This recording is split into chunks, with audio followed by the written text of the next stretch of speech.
একদিন গভীর জঙ্গলে এক ছোট্ট মানব শিশু বাঘেরা নামের এক কালো চিতাবাঘ একটি ঝোপের ভেতর থেকে খুঁজে পেল। শিশুটির নাম রাখা হলো মোগলি।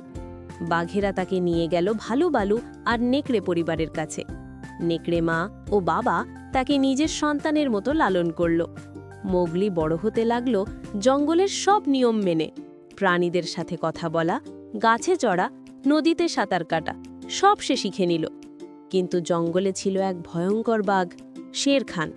সে মানুষকে ঘৃণা করত এবং মোগলিকে জঙ্গলে থাকতে দিতে চাইত না।